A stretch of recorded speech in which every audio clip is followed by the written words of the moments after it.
Ok, Shalom. On va parler donc des halachot qui concernent les lois de deuil de Sfirat HaOmer pendant le mois de Sivan. Alors on rappelle bien sûr que le Minhag Sfarad, qui est appartenant au Shulchan Aruch Siman Tov Tzadik Gimel, les lois de deuil sont déjà terminées depuis bien longtemps, depuis le 34 du Homer, c'est-à-dire le 19 Iyar. Et donc c'est pour ça que d'après eux, depuis le 19 Iyar au matin, le lendemain de l'Akh Baomer, ils peuvent se couper les cheveux, faire des mariages, ils n'ont aucune restriction halachique sur les lois de deuil de Sfirat HaOmer. Pour le Minhag Ashkenaz, donc lorsqu'on regarde un petit peu dans le Shulchan Aruch, dans le Siman Tov Tzadik Gimel, il y a énormément d'opinions, énormément de minhagim. Est-ce que ça comprend le Rosh Chodesh Iyar ou pas Rosh Chodesh Iyar, etc.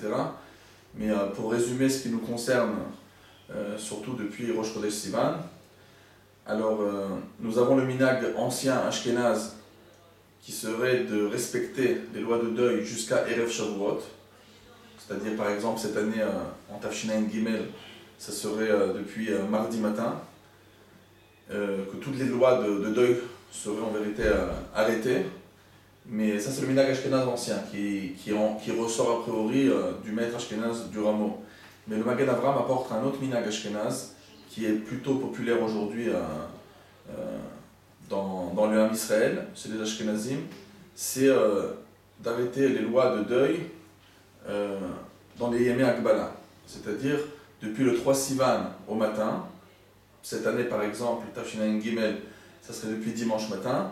Donc depuis Gimel Sivan au matin, toutes les lois de deuil s'arrêtent selon ce minhag Ashkenaz apporté dans le Magen Avraham. C'est-à-dire on peut se couper les cheveux, on peut se marier, on peut faire toutes les choses interdites qui avaient été interdites pendant cette période de Avelut. Selon bien sûr ce minhag, ça implique que même Rosh Chodesh Iyar était compris dans les lois de deuil. Parce que si on termine plus tôt les lois de deuil, si on termine dans Yom Akbala, alors il faut récupérer ces jours de deuil perdus jusqu'à Erev Shavuot, on les récupère dans les jours de Rosh Chodesh Iyar. Mais comme on dit, ce qui nous concerne maintenant, c'est la semaine de Sivan. Donc le minhag populaire chez les Ashkenazim, c'est de faire les lois de deuil jusqu'au matin de Yom Akbala, c'est-à-dire cette année par exemple, Tafshinayin Gimel, Gimel Sivan, ça tombe dimanche, donc à partir de dimanche matin.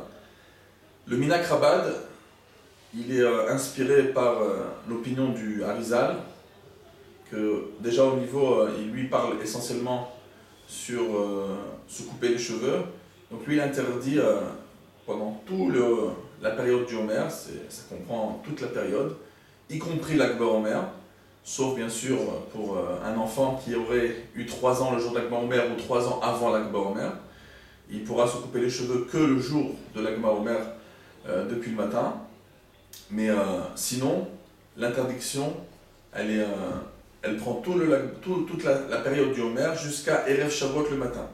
C'est-à-dire même pas la veille de Shavuot la nuit, ça veut dire que le matin. Par exemple, cette année-là, Erev Shavuot c'est mardi, donc à partir de mardi, à partir de l'aube, à partir du matin, le Issour de se couper les cheveux selon le Harizal, et c'est le minhag Chabad, les lois donc de deuil continuent jusqu'à Erev Shavuot, même jusqu'au matin.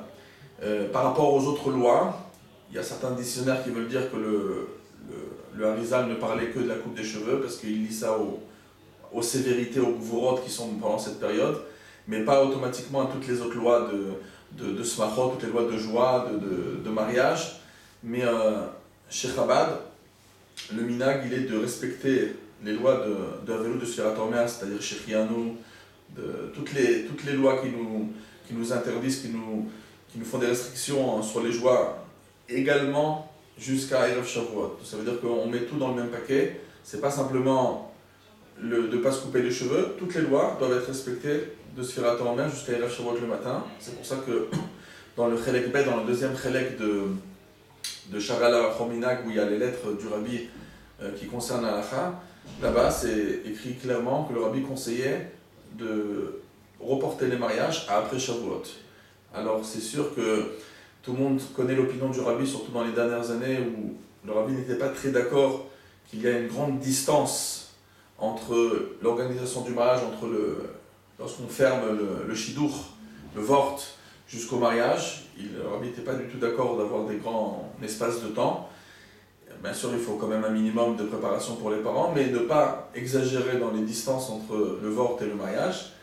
Et c'est pour ça que très souvent, dans beaucoup de dates, des fois qui étaient un petit peu déconseillées par certains décisionnaires, le rabbi donnait l'autorisation pour ne pas agrandir la distance du mariage.